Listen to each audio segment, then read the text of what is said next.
Graça e paz, amados. Bom dia, que alegria estar participando dessa conferência realizada pela Rede Inspire, a convite do pastor Carlos Paes, esse grande amigo com o qual eu caminho há tantos anos e sou muito abençoado através da sua vida, da sua família, do ministério, da igreja, e é uma honra e um prazer muito grande poder participar desse momento na vida da liderança no Brasil. Antes de eu ministrar a palavra, eu sou casado com a Rosemary, eu tenho 3 filhos, daqui a pouco eu vou mostrar uma fotografia da minha família, mas eu quero mostrar para vocês um pequeno vídeo para falar um pouco de um trabalho que nós fazemos no Brasil e que nem todos conhecem. É possível passar o nosso vídeo agora, aquele pequeno institucional? Pode passar, por favor, queridos. É um vídeo que fala do nosso trabalho com casais lá no Espaço Amo Família.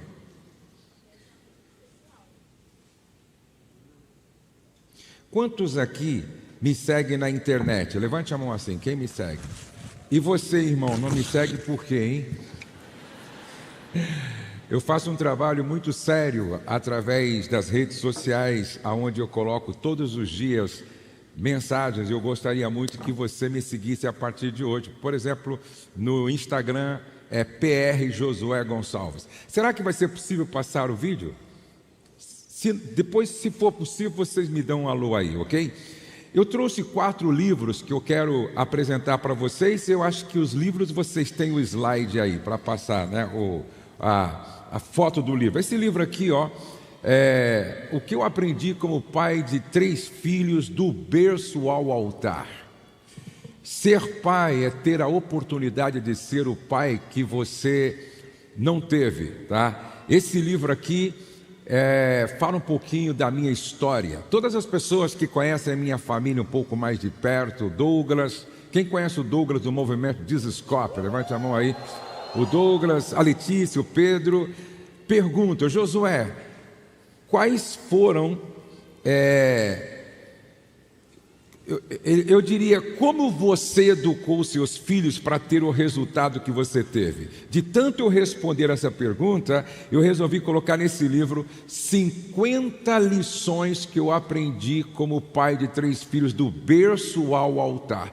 Eu falo desde o início da preparação para ser pai e mãe até quando você se torna um avô como eu sou hoje, certo? Esse outro livro aqui, ó, 37 qualidades de um líder que ninguém esquece. Como você quer ser lembrado? A Bíblia fala de um rei chamado Jeorão, que morreu sem deixar de si saudades. Como você quer ser lembrado? Como Caim ou como Abel? Como Saul ou como Davi, como Judas ou como Pedro, João, como Jezabel ou Abigail? Como você quer ser lembrado? Esse livro eu escrevi para treinar líderes, tá? E esse livro aqui, ó, Colunas do Caráter Cristão, muito deste livro. Eu coloquei aqui 13 colunas do caráter cristão. Eu digo sempre que o caráter de Sansão não suportou o peso do seu talento. É interessante que Sansão tinha poder, mas lhe faltou o caráter. Agora, José não tinha tanto poder assim como Sansão, mas ele tinha caráter. E aí está a grande diferença. Esse livro aqui é muito interessante. E por último, quantos são casados aqui? Levante a mão assim, por favor. Quantos gostam de sexo no casamento? Levante a mão assim. Quem gosta bastante, levante as 2 mãos assim. Quem gosta muito mesmo, levanta o pé também, irmão. Tem algumas mulheres dizendo assim: se o meu marido fosse tão animado assim lá em casa, eu seria mais feliz, não é verdade? Muito bem. Ó, esse livro aqui, Sexualidade de Barro. Sexualidade de Barro. Esse livro, eu ministrei em uma palestra e as pessoas acharam tão interessante que eu transformei em um livro. Tem abençoado muita gente. Eu até brinco que depois que o casal lê esse livro aqui, tem avivamento lá em casa, com plenitude orgástica 3 vezes por semana. Muda tudo lá, gente. É uma bênção. Vamos fazer assim, lá na livraria da igreja, os 3 livros estão lá, os 4 livros estão lá. Se você adquirir os 4 livros, eu vou dar de presente para você um curso sobre paternidade, com 21 aulas em vídeo. Você não vai pagar nada, custa R$200, mas você não vai pagar nada. Se você comprar os 4 livros, você vai ganhar o curso que eu vou disponibilizar para você, certo? E aí eu vou também estar lá, eu vou dar um autógrafo no seu livro. E o autógrafo e a fotografia eu não cobro. Até parece que eu sou importante, que bobagem. Vamos assistir o vídeo então agora, por favor. Os divórcios estão aumentando no Brasil. Os divórcios cresceram no Brasil. Cresce o número de divórcios registrados no Brasil em 2023. O propósito do nosso ministério é implantar a cultura do reino de Deus nas famílias, provocando cura. Cura para o casamento, cura para a família, cura para os filhos. O SOS ele foi um divisor de águas na nossa vida. Eu aprendi a ser pai aqui dentro. Eu aprendi a ser marido aqui dentro. Eu aprendi a ser homem aqui dentro no SOS Casamento Curado. Hoje, sem dúvida alguma, o meu ministério, ele provoca a interrupção de um processo de divórcio em milhares e milhares de casais. A gente não vivia um casamento. O que nós estamos vivendo hoje, eu jamais sonhei que eu viveria. Quando me falavam sobre casamento, eu não tinha a ideia do que é ter um casamento como a gente tem hoje. De fato, nós somos felizes. Nós já atendemos mais de 5.500 casais. E numa pesquisa que fizemos, 70% destes casais que foram atendidos hoje estão vivendo uma nova vida, vivendo um milagre de restauração no casamento. A gente estava separado, vivendo na mesma casa. Mas depois daqui, o SOS, assim, ele entrou na minha vida, meu casamento. Meu marido é uma outra pessoa. Nós temos um casamento de verdade hoje, através do SOS. Algumas pessoas perguntam para mim: Josué, você não se acostuma com o que acontece aqui?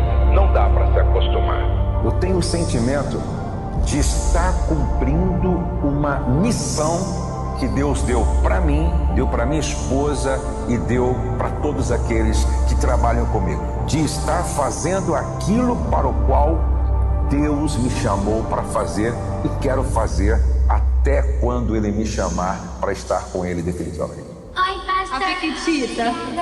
Por salvar a vida da nossa família. Obrigado a SOS, pastor Josué e pastora Rose, que investiu na minha família. É muito bom ver o casamento de meus pais restaurado. Obrigado, pastor Josué e pastora Rose e toda a sua equipe. Beijo, pastor. Tchau. Meus pais vivem um milagre no casamento e tudo começou no SOS Casamentos Curados. Depois do SOS Casamentos Curados, o casamento do meu pai vive uma transformação diária. Obrigado, pastor Josué e pastora Rose do ministério. Você quer fazer parte da construção deste legado, do cumprimento desta missão? Seja um agente de cura e transformação, compartilhando com quem precisa muito de cura para o seu casamento e para a sua família. Ministério Amo Família, implantando a cultura do Reino de Deus nas famílias no Brasil e no mundo. Glória a Deus. Quando alguém pergunta para mim assim: Josué, como que você definiria este lugar hoje, o Espaço Amo Família? Eu sempre digo, é um lugar onde o divórcio é cancelado. Lá chega casais separados há 1 ano, casais separados há 3 anos, casais separados há 8 anos, e chegou um casal separado há 20 anos. Todos estes que chegaram lá, dos quais eu falei, saíram restaurados, casaram de novo e estão com a família agora reestruturadas. Chegou um casal de pastores, muito jovem, vários pastores me pediram socorro. Pastor Josué, esse casal é precioso, precioso, ajuda esse casal, porque ela, a jovem esposa, se apaixonou por um feiticeiro, e não havia o que desconectasse essa esposa dessa obra diabólica. E nós tivemos o privilégio de recebê-los e trabalhar com este casal durante um tempo. Recentemente eu recebi uma carta dele. Eles tiraram uma foto profética apontando para uma realidade que eles gostariam de viver a partir de um ano. Esses dias ele me escreveu dizendo: Pastor Josué, obrigado pelo seu sim. Deus libertou minha esposa, curou o nosso casamento, ressuscitou o nosso casamento, curou nossos filhos, nossa família está reestruturada e hoje nós vivemos a realidade daquela foto profética. Nós estamos vivendo o melhor momento da nossa vida hoje. Isso não tem preço. E eu gostaria muito que você estivesse lá um dia comigo, ou então enviasse os casais que você entende que não tem mais jeito, porque vocês chegaram no limite naquilo que vocês fazem na igreja. Eu quero ter a alegria de ser parceiro nesta obra com vocês, como o pastor Carlito Paes e tantas outras igrejas que enviam casais que precisam realmente de viver um milagre de ressurreição na sua relação. Eu quero falar hoje com vocês sobre pastores solitários, pastores em perigo. Pastores solitários, pastores em perigo. Gênesis capítulo 2, verso 18 diz: Disse Deus, não é bom que o homem esteja só. Eclesiastes capítulo 4, verso 9 e 10 diz: melhor é serem dois do que um, porque tem melhor paga do seu trabalho. Porque se um cair, o outro levanta o seu companheiro. Mas ai do que estiver só, pois caindo não haverá quem o levante. Porque se um cair, esta é uma possibilidade para qualquer um de nós. Por isso que está na Bíblia. Porque se um cair, o outro levanta o seu companheiro. Mas ai do que estiver só. Segundo aos Coríntios capítulo 7, versos 5 e 6, conflitos externos e temores internos. Deus, porém, consolou-nos com a chegada de Tito. Pastores, na maioria das vezes, são pessoas solitárias. Quanto mais um pastor cresce no seu nível de respeitabilidade, mais ele vai se tornando um ser solitário. Porque é difícil um pastor abrir o coração, ter pessoas de confiança com as quais ele pode abrir o coração e falar das suas dores, das suas crises, das suas tentações. Agora, eu quero dar 5 razões porque pastor não deve andar sozinho. Disse Deus, não é bom que o homem esteja só. E é interessante que quando Deus quis curar a solidão de Adão, Ele não lhe deu um entretenimento, Ele lhe deu um relacionamento. E agora, qual é a primeira razão porque um pastor não deve andar sozinho? Número 1, Deus nunca esteve só, e Ele nos fez a sua imagem e semelhança. Deus é Trindade, Pai, Filho e Espírito Santo, eternamente em comunhão perfeita. Ele nunca existiu em solidão. Quando cria o ser humano, o faz à sua imagem, o que inclui a necessidade intrínseca de relacionamento, conexão e pertencimento. Não fomos feitos para a solidão, fomos criados com uma natureza gregária. A solidão contradiz o projeto original do Criador. Quando Deus viu o homem só, mesmo em um paraíso, declarou: não é bom. O Éden sem relacionamento humano ainda era incompleto. O teólogo Stanley disse: ser humano é ser em relação. A imagem de Deus se manifesta mais plenamente não em indivíduos isolados, mas em pessoas em comunhão. Segunda razão, porque um pastor não deve ser solitário, andar sozinho. Sozinho o líder não atinge o potencial máximo da sua liderança. Um líder sozinho se cansa, se isola, se limita, mas um líder que constrói junto amplia seu impacto e forma um legado.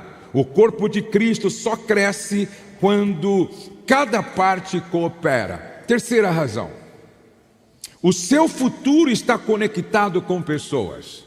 Olhe para Ruth. Ruth se conecta a Noemi, que a leva a se conectar com Obed, com Boaz, que desta relação entre Ruth e Boaz nasce Obed, que depois vem Jessé, depois vem Davi, e aí chega até Jesus. Líderes precisam compreender que o destino é um tecido em relacionamentos. Deus usa conexões, às vezes improváveis, para posicionar pessoas em lugares de influência. A sabedoria está em discernir essas ligações divinas, como Ruth discerniu em Noemi. Em vez de procurar apenas oportunidades, procure pessoas com princípios. Em vez de buscar posições, valorize conexões que carregam propósito. Sente na mesa certa. E a pergunta é: quais são as Noemis em sua vida? Quem te desafia? Quem te corrige? Quem abre portas ou te aproxima mais de Cristo? Invista nas conexões. Deus nunca escreve histórias gloriosas com líderes isolados, mas com líderes que discernem os vínculos que Ele usa para conduzir os filhos ao cumprimento do propósito. Alianças certas definem futuros eternos. Quarta razão, a longevidade do seu ministério e liderança também depende dos relacionamentos, dos seus relacionamentos. A longevidade do seu ministério e liderança não está apenas no talento, na unção ou na competência, mas também e muitas vezes, principalmente na qualidade dos seus relacionamentos. Líderes que duram décadas são aqueles que entenderam cedo que não se constrói algo duradouro sem alianças profundas. Quinta razão porque um pastor não pode andar sozinho. A lei mais poderosa da terra exige duas pessoas. A lei da concordância. A lei da concordância exige pelo menos duas pessoas, porque a manifestação da presença e do favor de Deus se ativa na comunhão e na unidade. Líderes isolados perdem força, líderes aliançados multiplicam poder. Estou correndo um pouco porque eu vou me deter em alguns pontos mais à frente.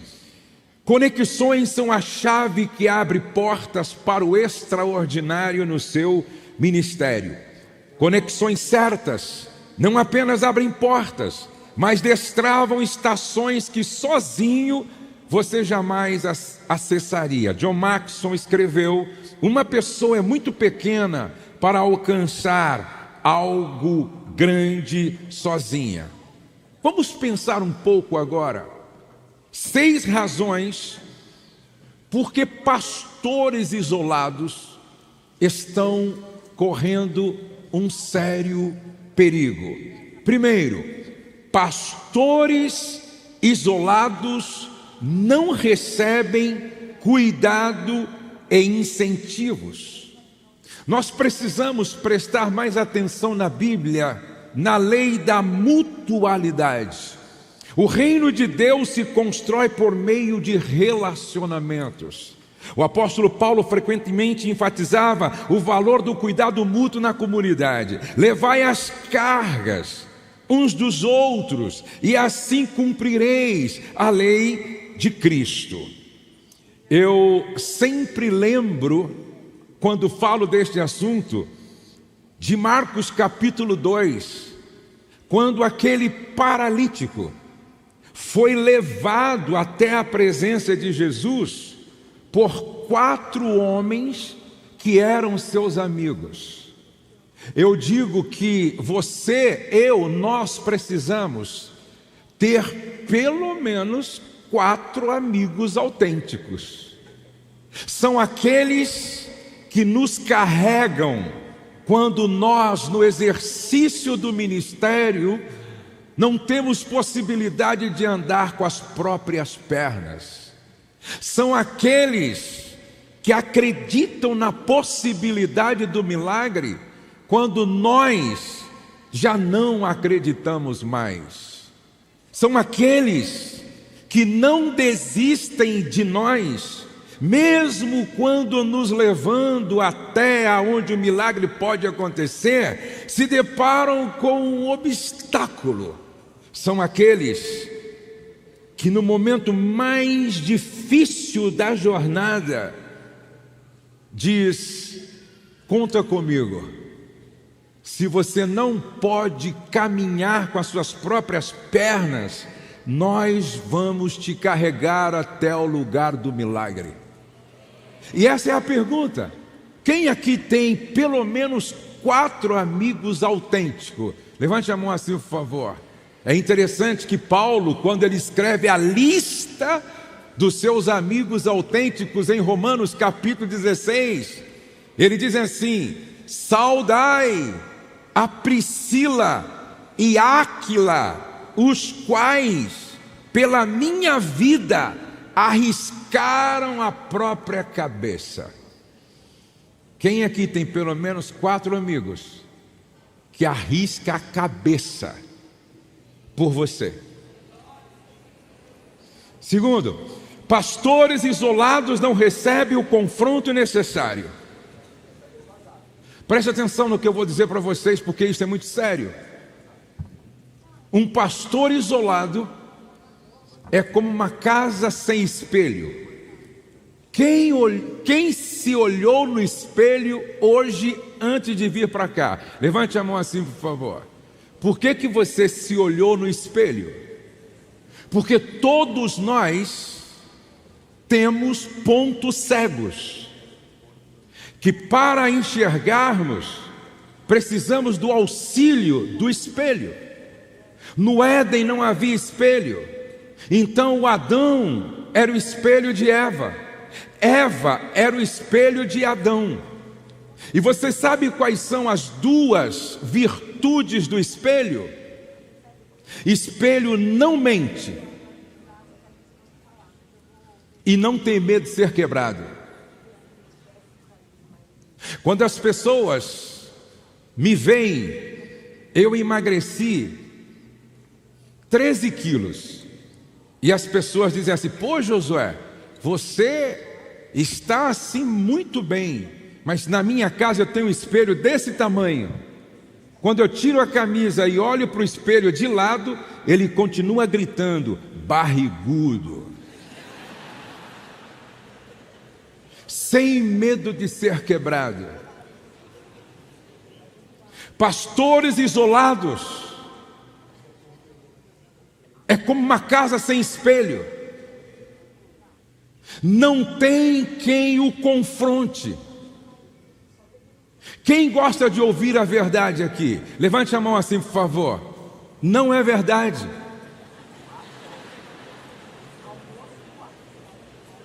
Você gosta de tomar uma injeção no músculo tipo bezetacil? Você gosta de tomar um remédio muito amargo? Você entra na sala cirúrgica louvando a Deus, glorificando o seu nome, sentindo um gozo na alma.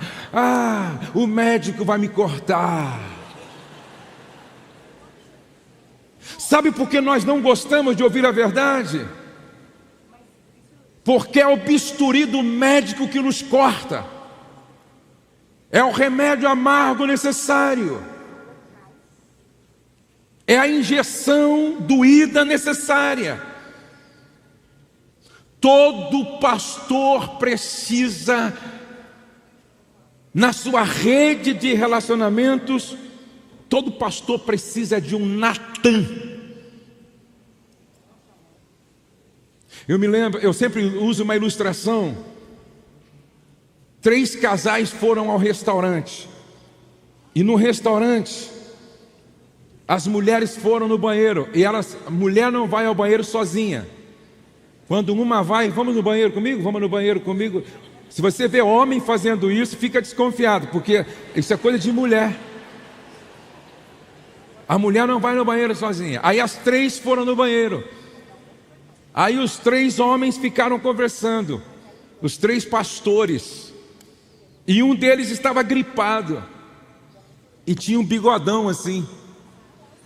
E naquela conversa de amigos, o gripado de bigode tossiu, e quando ele fez saiu uma meleca que ficou pendurada no bigode assim, ó. Aí os amigos não falaram, e aí ele conversava e a meleca fazia assim, ó. E os dois se divertindo. E aí daqui a pouco ele comendo uma salada, ficou um pedaço de salada no dente. Agora era a meleca e o dente palmeirense. Quando a esposa chegou, que olhou assim do bigode melecado, a esposa dele falou: meu amor, o que ele estava precisando? De um espelho. E quem foi o espelho dele? A esposa. A esposa chega e fala: mas meu amor, o que é isso? E ele ficou meio estressado. Que isso o quê? O quê, pô? Ela cochichou: tem uma meleca no seu bigode. Aí ela abre aquela bolsa de mulher que tem tudo. Gente, eu estava em Paris uma vez com um grupo de irmãs, e lá no restaurante francês não tinha palito de dente. Uma irmã: eu tenho aqui, pastor, não tem problema. Aí eu precisei de um cortador de unha. Não tem aqui também, pastor. A mulher consegue perder o celular dentro da bolsa tocando. Fica assim: me ajuda, me ajuda, me ajuda, me ajuda. E para, ela não acha. É tanta coisa, não é? Agora presta atenção. Ela tirou aquele papel, aquele lenço de papel e... Aí ela disse assim: agora vai no banheiro, porque ainda tem uma alface no seu dente ainda. Ela precisava do quê? De um espelho. Aí você está dizendo assim: mas o que isso tem a ver comigo? Tudo.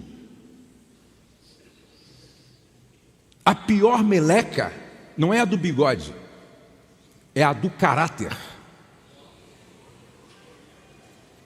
Qual é a meleca no seu caráter que todo mundo vê e só você não se dá conta? Qual é a meleca no seu comportamento dentro de casa que todo mundo vê, seu filho vê, sua nora vê, seu genro vê, sua esposa vê, e você continua insistindo? Quem é que te fala a verdade? Quem é que te confronta? Cuidado para não viver rodeado de bajuladores hipócritas, que só infla o seu ego e faz você pensar que é aquilo que você nunca foi.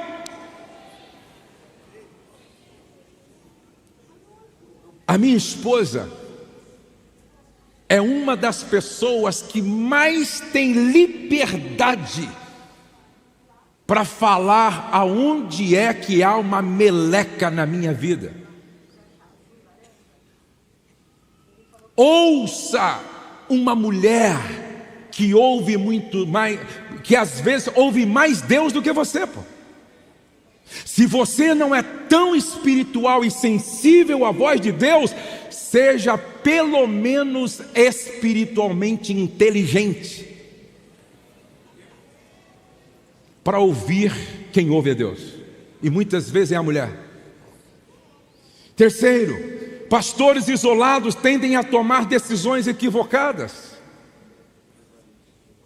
Na mesa de um pastor, aonde as decisões são tomadas, precisa ter alguém com mente de apóstolo, tem que ter alguém com mente de profeta, tem que ter alguém com mente de evangelista, tem que ter alguém com a mente de mestre, tem que ter essa múltipla forma de enxergar, para que as decisões sejam tomadas de forma mais acertada. A Bíblia diz: onde não há conselho, fracassam os projetos, mas com a multidão de conselheiros se estabelece. Decisões pastorais são muitas vezes complexas e pesadas. A Bíblia nos mostra a importância da sabedoria coletiva. Quarta razão: pastores isolados não aprendem efetivamente. Olha para Sansão. Sansão, um homem de Deus que escolheu andar sozinho. Você não vê Sansão andando com os pais. Você não vê Sansão andando com mentores. Você não vê Sansão com uma rede de amigos. Sansão é um solitário. O aprendizado pleno acontece em comunidade. Sansão não aprende.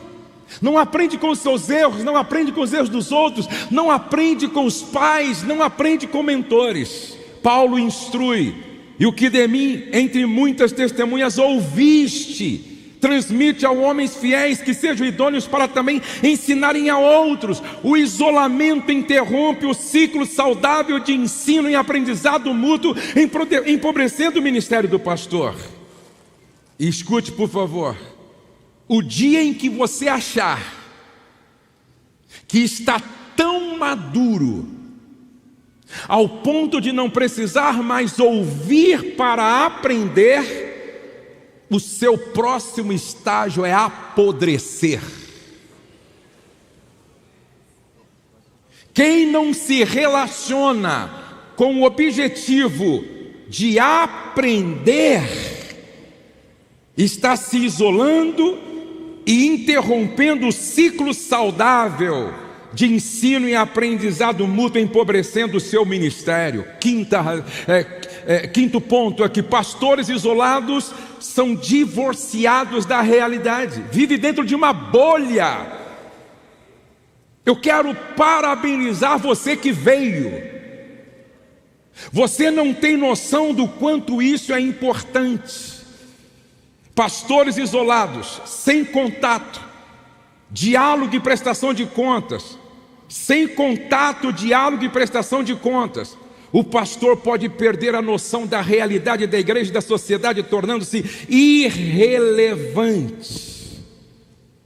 A conexão com os outros mantém o pastor com os pés no chão, sensível às reais demandas do seu povo. Pastores isolados estão divorciados da realidade. Todo pastor também precisa ser pastoreado. Quem é que pastoreia o seu coração? Quem é que ouve o seu coração? Com quem você se assenta para se deixar pastorear? 5 tipos de relacionamentos são necessários para concluir bem o ministério pastoral. Para mim, o grande segredo não é apenas começar bem, é concluir bem. Saul até que começou bem, mas terminou muito mal. Jimmy Swaggart começou muito bem, mas não terminou tão bem assim. E tantos outros começaram tão bem, mas não terminaram tão bem assim. A gente precisa se espelhar no apóstolo Paulo. Paulo começou bem, e como ele termina? Ele termina numa prisão marmetina, depois de mais de 30 anos de ministério, escrevendo um testamento para Timóteo, e apesar das circunstâncias não serem favoráveis naquele momento de encerramento, ele diz algo que deveria nos ensinar muito.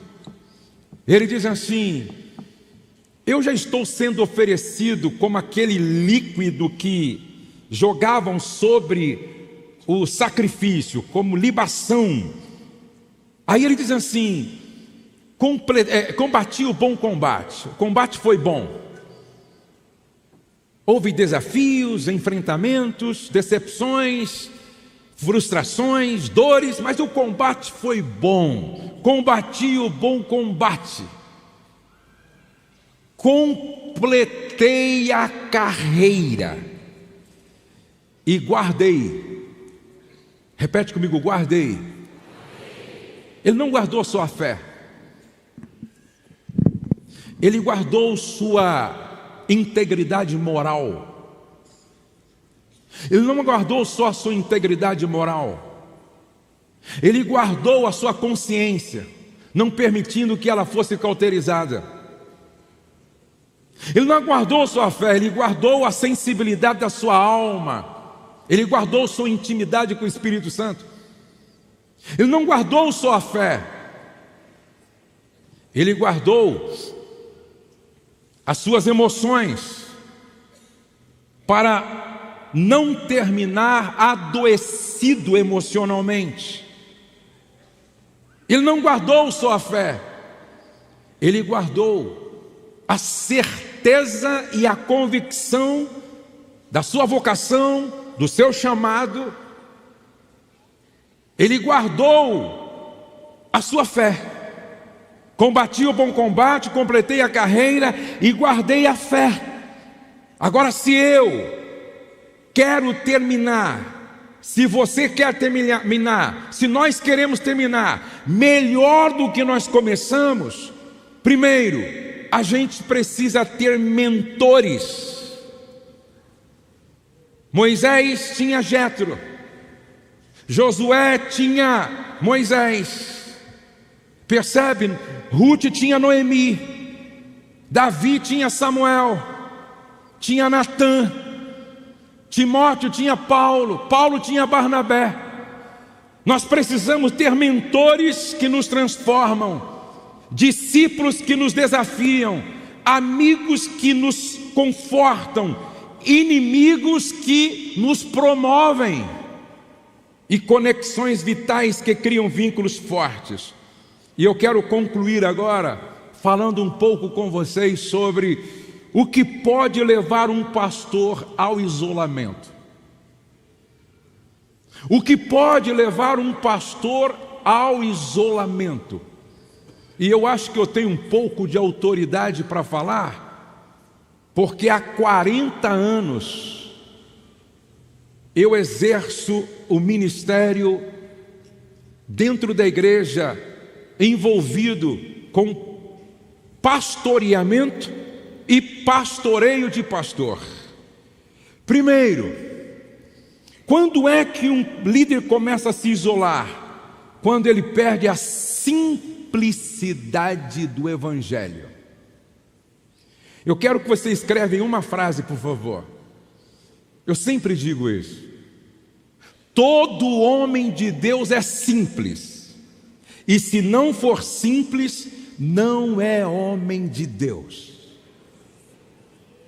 A simplicidade espiritual, a simplicidade relacional, a simplicidade ministerial é um dos grandes tesouros do coração pastoral. Jesus viveu e ensinou com simplicidade, proximidade e acessibilidade. São três coisas inseparáveis. O simples gosta de proximidade. E quem gosta de proximidade é acessível. Quando um pastor perde essas características, tende naturalmente ao isolamento, tornando-se cada vez mais afastado das pessoas e da essência do chamado. Preste atenção, ó. Imagine uma pirâmide. Imagine uma pirâmide. A pirâmide do sucesso ministerial. Há 40 anos atrás, quando eu comecei, eu estava aqui embaixo. Ninguém me conhecia, poucos iam me ouvir, eu não tinha a relevância que eu tenho hoje no meu ministério. Na medida em que você vai subindo nesta pirâmide, você vai subindo, o seu espaço para os seus movimentos e ações vai diminuindo. E quando você chega num nível de respeitabilidade muito alto, há uma tendência de as pessoas quererem levantar uma cerca de isolamento em torno de você. E infeliz são os líderes que permitem que isso aconteça. Quando Jesus estava entrando em Jericó, junto com os discípulos, ele estava entrando em Jericó. De repente um cego esmoler começa a gritar: Jesus, filho de Davi, tem misericórdia de mim, Jesus, filho de Davi. Presta atenção, os levantadores de cerca em torno do líder estavam presentes e quiseram levantar uma cerca de isolamento em torno de Jesus, gritando com o pobre cego: cala-te! Os seus gritos estão incomodando o nosso líder. Isso é falta de ética, de respeito a uma autoridade suprema. Jesus não gostou disso. Deixa eu retraduzir o texto. É como se Jesus estivesse dizendo para eles assim: eu pedi para vocês fazerem isso. Eu fiz uma reunião com vocês para vocês levantarem um cordão de isolamento em torno de mim. Por favor, não me atrapalha. Por favor, não percam a simplicidade do Evangelho. Vocês deveriam estar carregando esse homem no colo e trazendo até a minha presença para me ajudar a fazer aquilo que o meu Pai mandou eu fazer aqui. Preste atenção. Cuidado, pastor. Eu quero ser profeta aqui nesta manhã. Você crê que nós estamos debaixo de uma unção profética aqui? Alguns de vocês, Deus vai levantar nesta nação para atingir níveis que vocês nunca imaginaram. Eu sei que todos vocês estão impressionados e inspirados com a estrutura que vocês estão vendo aqui, mas tem gente aqui que vai mais longe, tem gente aqui que vai liderar coisas maiores, tem gente aqui que vai fazer coisas gloriosas em nome de Deus e para a glória do seu nome. Mas ainda que Deus te leve a liderar o maior ministério da nação, guarde o teu coração e não perca a simplicidade do Evangelho.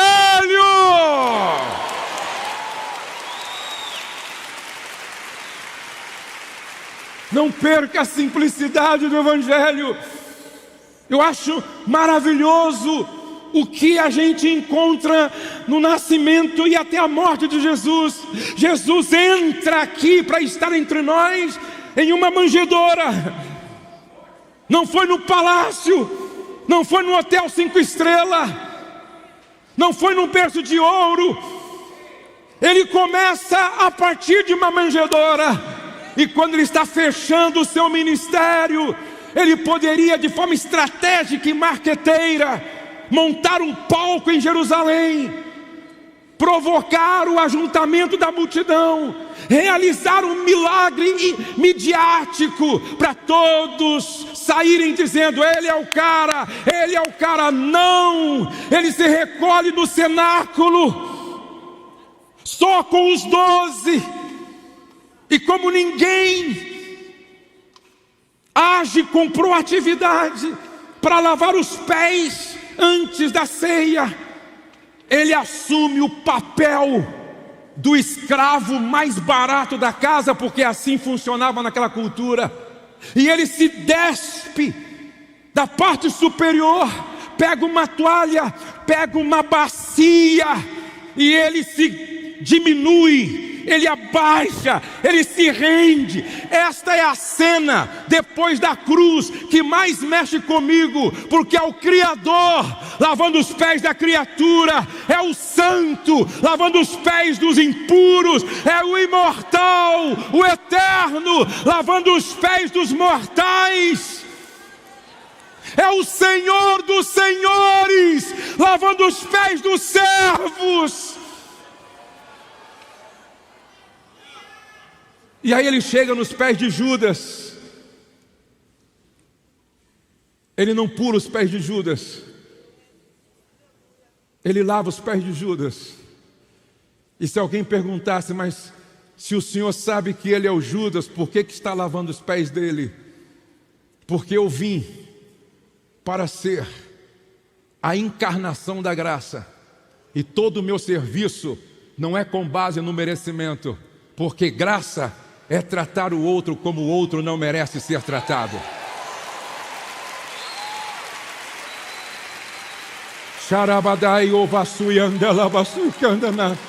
Eu sinto a glória da presença dele aqui.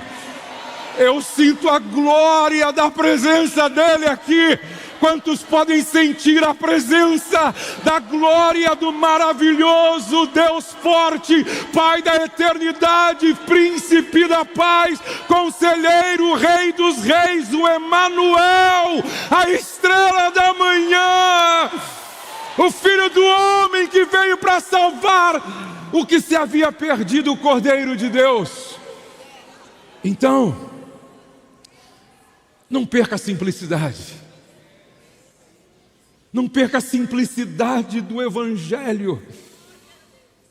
Quando um pastor perde essas características, tende naturalmente ao isolamento, tornando-se cada vez mais afastado das pessoas e da essência do chamado. Segundo, a falta de investimento em relacionamentos. O isolamento pastoral não acontece de um dia para o outro. Ele é resultado de pequenas negligências.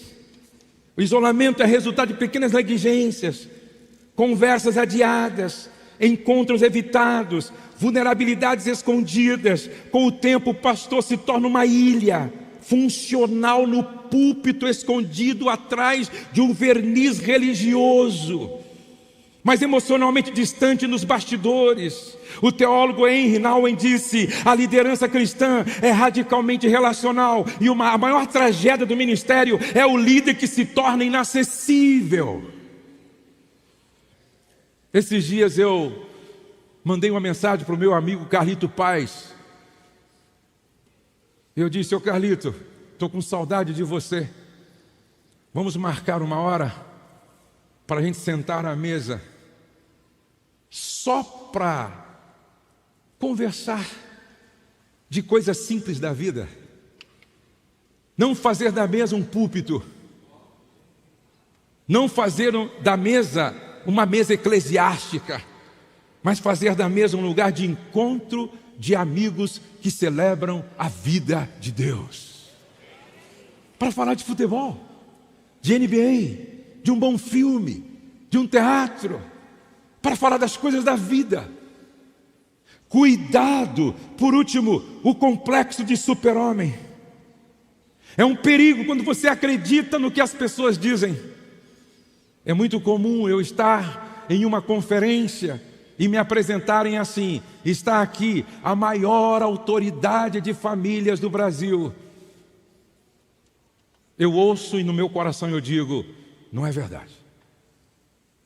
E está aqui no meu coração, eu sei, eu entendo a boa intenção dos irmãos, eu entendo o reconhecimento, mas no meu coração eu guardo o que Deus um dia falou comigo quando eu orava. Eu ouvi a voz de Deus. Ele disse assim para mim: Josué, Nunca seja um profissional da religião. E seja sempre 100% dependente da minha graça. Você só é a luva, eu sou a mão. Você só é o instrumento, sou eu que toco as pessoas através da sua vida.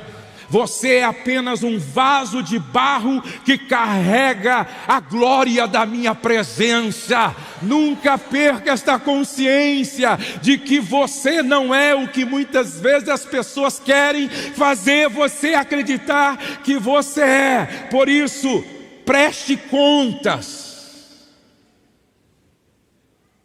Uma vida não supervisionada não é vivida com responsabilidade. Fique de pé, por favor. Tem bastante coisas para frente, mas quantos querem todo esse slide aqui para levar para casa e também usar de alguma forma? Levante a mão assim, por favor. Então a Rede Inspire vai disponibilizar para vocês esses slides aqui, para que vocês possam também, de alguma maneira, fazer bom uso lá. Amém, queridos? Coloque a mão no ombro de uma pessoa do seu lado com muito respeito. Diga assim comigo: sozinho eu vou mais rápido, mas não vou mais longe. Diga: juntos somos melhores, mais fortes, aprendemos mais e vamos mais longe. Olhe para a pessoa ao lado e diga assim, nunca seja como Sansão, um homem de Deus que escolheu andar sozinho.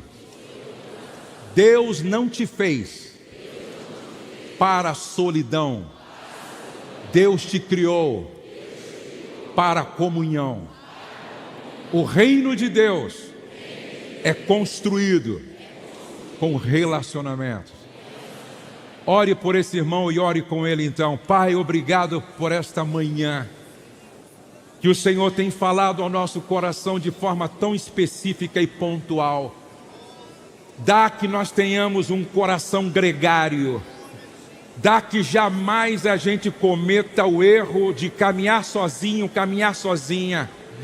Que nós possamos entender o que Paulo nos ensina, o que a tua palavra nos ensina. Não é bom que o pastor esteja só, é melhor serem dois do que um.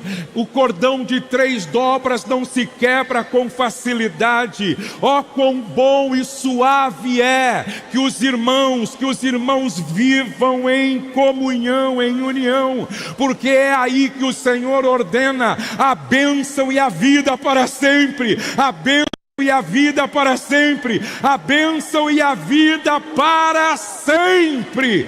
Pai, eu peço que seja assim, no nome de Jesus. Amém e amém. No momento de abençoar, eu gostaria que você abraçasse 3 pessoas e dissesse assim: olha, juntos somos um em Cristo Jesus. Dê um abraço abençoador em 3 pessoas. Obrigado, gente. Deus abençoe vocês.